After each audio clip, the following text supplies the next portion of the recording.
अब आपको बताते हैं कि पाकिस्तान के कब्जे वाले कश्मीर में कितनी सीटों पर चुनाव हुए। तो 45 सीटों पर विधानसभा के चुनाव हुए। भारत ने इस चुनाव पर पहले ही पाकिस्तान के सामने विरोध दर्ज करा दिया, क्योंकि पीओके भारत का अभिन्न अंग है और वहां पर ऐसी कोई भी नापाक हरकत भारत बर्दाश्त नहीं करेगा।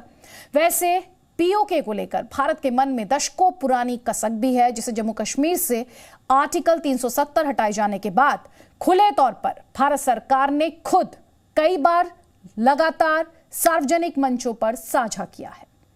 अक्टूबर 2019 में प्रधानमंत्री नरेंद्र मोदी ने कहा था कि कुछ हिस्सा उनके हाथ यानी पाकिस्तान के हाथ चला गया, जिस पर गैर कानूनी तरीके से कब्जा करके रखा हुआ है। वो कसक अभी भी हमारे दिलों में यानी भारत के दिलों में।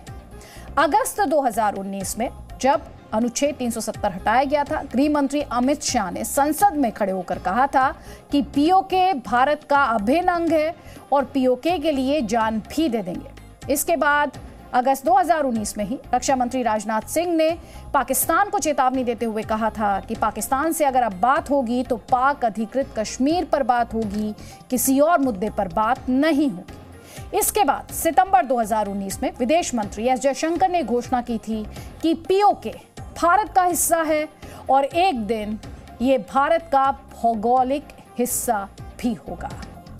इसके बाद नवंबर 2019 में सर्वे जनरल ऑफ इंडिया ने जम्मू कश्मीर और लद्दाख के नए नक्शे जारी कर दिए और पहली बार खुले तौर पर इस नए नक्शे में पीओके के मीरपुर, मुजफ्फराबाद को जम्मू कश्मीर का जिला दिखाया गया।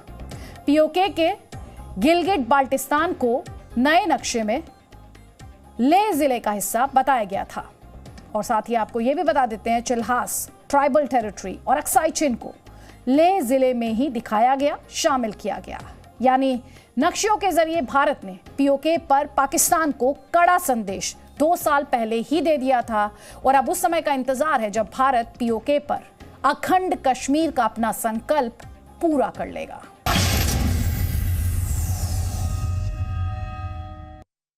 संडे की दूसरी बड़ी स्टोरी कश्मीर में सुरक्षा बलों के पराक्रम से जुड़ी है।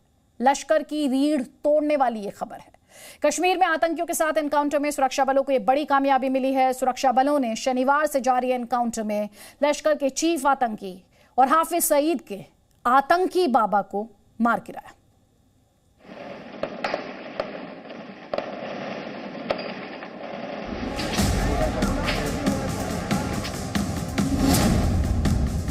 कश्मीर में सेना का ऑपरेशन क्लीन।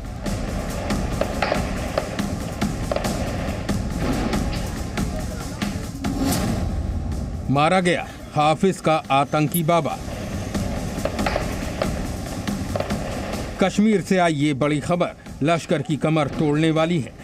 लश्कर चीफ हाफिज सईद की नींद उड़ाने वाली है, क्योंकि इस बार सुरक्षा बलों ने हाफिज सईद के आतंकी बाबा को मार गिराया है। लश्कर का वो दहशतगर्द जिसकी बंदूक के दम पर हाफिज सईद कश्मीर में अशांति फैलाने की साजिशें रच रहा था। यह आतंकी बाबा कौन है, उसकी पूरी कुंडली आपको बताएंगे। उससे पहले बांदीपोरा में सुरक्षा बलों के इस पराक्रम की इनसाइड स्टोरी सुनिए। जम्मू कश्मीर के बांदीपोरा इलाके में आतंकवादियों और सुरक्षा बलों के बीच मुठभेड़ हुई। ये मुठभेड़ शनिवार से जारी थी। आतंकियों की फायरिंग का जवाब सुरक्षा बलों ने भरपूर दिया।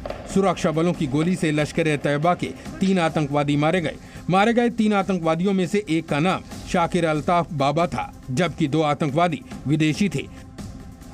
शाकिर अल्ताफ बाबा 2018 में पाकिस्तान चला गया था। उसने अटारी वाघा बॉर्डर के रास्ते पाकिस्तान को पार किया था। पाकिस्तान जाने के बाद वो लश्कर-ए-तैयबा में शामिल हो गया। वहीं पर उसे लश्कर ने आतंकी ट्रेनिंग दी, जिसके बाद उसने कश्मीर लौटकर कई आतंकी साजिशों को अंजाम दिया। पुलिस को एक तलब मिली थी कि शोक बाबा फॉरेस्ट जो है बांडीपुर में, उसमें 3-4 मिलिटेंट आए हुए हैं और खास करके शाकिर अल्ताफ बाबा जो 2018 में बाघा बॉर्डर से पाकिस्तान गया था, वो भी उस ग्रुप के साथ आया है। ये सारे एलईटी के ग्रुप है। तो बांडीपुर पुलिस और आर्मी मिलके कॉर्डन डाला, सर्च करते ही फायरिंग शुरू हो गया, जिसमें हमारे एक जवान आर्मी के जख्मी हो गए। बाद में उसको एयरलिफ्ट करके सीने लाया गया, उसका हालत अभी बिल्कुल ठीक है। और 3 टेररिस्ट मारे गए, जिसमें एक शाकिर अल्ताफ बाबा है लोकल टेररिस्ट एलईटी का, 2 एफटी है।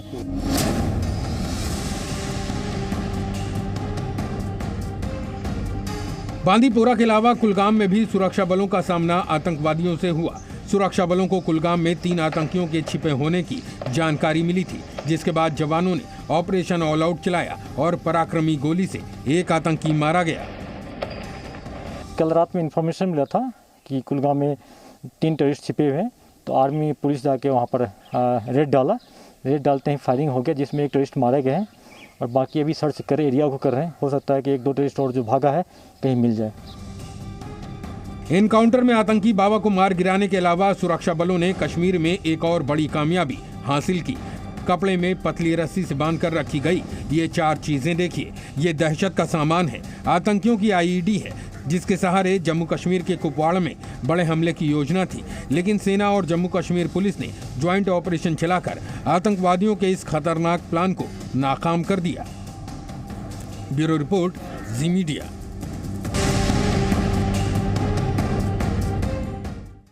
हमारे संडे की तीसरी बड़ी स्टोरी उत्तर प्रदेश में होने वाले विधानसभा चुनावों की राजनीति से जुड़ी है। आज उत्तर प्रदेश से 2 बड़ी तस्वीरें आई। उत्तर प्रदेश के मुख्यमंत्री योगी आदित्यनाथ अयोध्या में रामलला की शरण में पहुंचे, उन्होंने आरती की, आशीर्वाद मांगा, तो दूसरी तरफ समाजवादी पार्टी के अध्यक्ष अखिलेश यादव भगवान परशुराम की शरण में पहुंचे और ब्राह्मण कार्ड चला।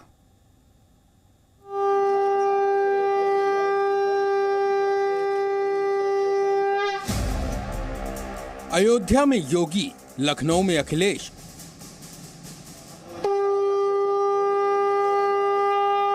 रामलला की शरण में योगी आदित्यनाथ।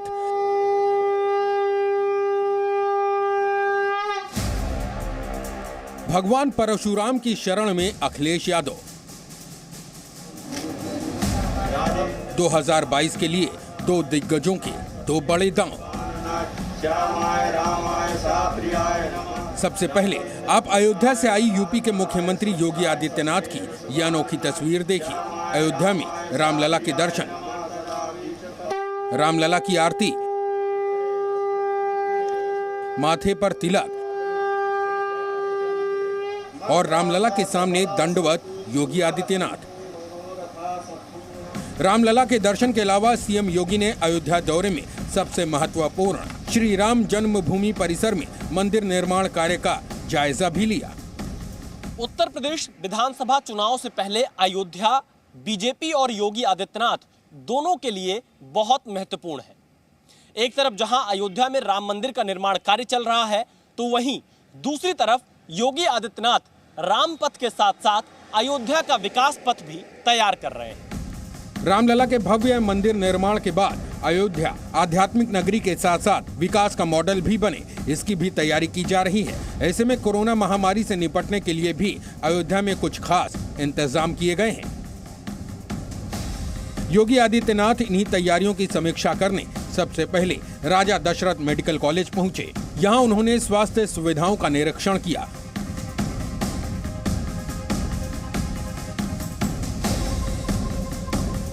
और अयोध्या से ये भरोसा भी दिलाया कि यूपी कोरोना की संभावित तीसरी लहर से निपटने के लिए तैयार है।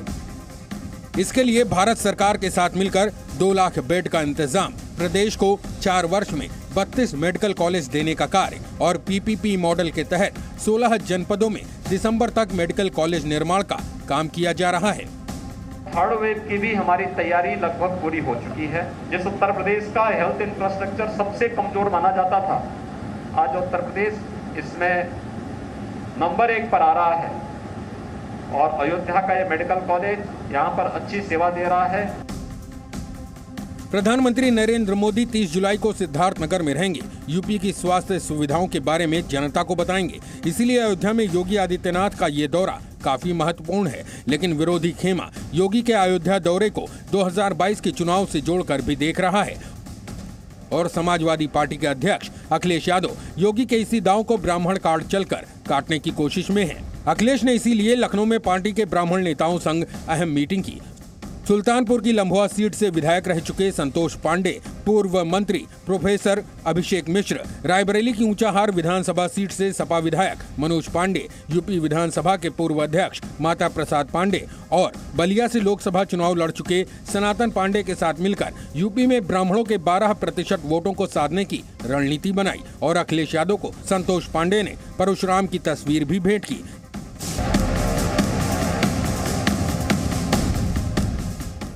हमारी संडे की चौथी बड़ी स्टोरी लैंडस्लाइड के एक भयानक वीडियो से जुड़ी है। हिमाचल प्रदेश के किन्नौर में वो हादसा जिसकी तस्वीरें देखकर किसी के भी रोंगटे खड़े हो जाएंगे। किन्नौर लैंडस्लाइड हादसे में 9 लोगों की मौत हो गई। राष्ट्रपति से लेकर प्रधानमंत्री तक ने मृतकों के परिवार वालों के प्रति संवेदना प्रकट की है।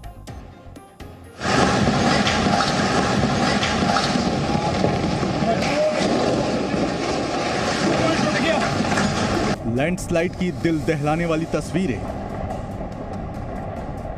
लैंडस्लाइड का सबसे भयानक वीडियो। हिमाचल में लैंडस्लाइड से दर्दनाक हादसा।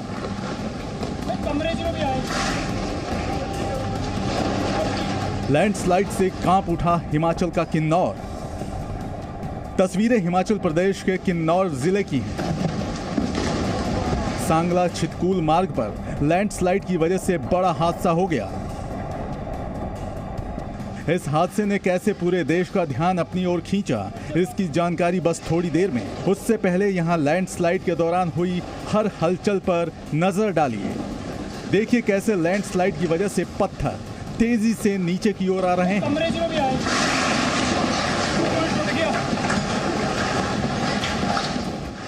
पहाड़ों से आए पत्थरों की वजह से किन्नौर का ये बटसेरी पुल टूट गया।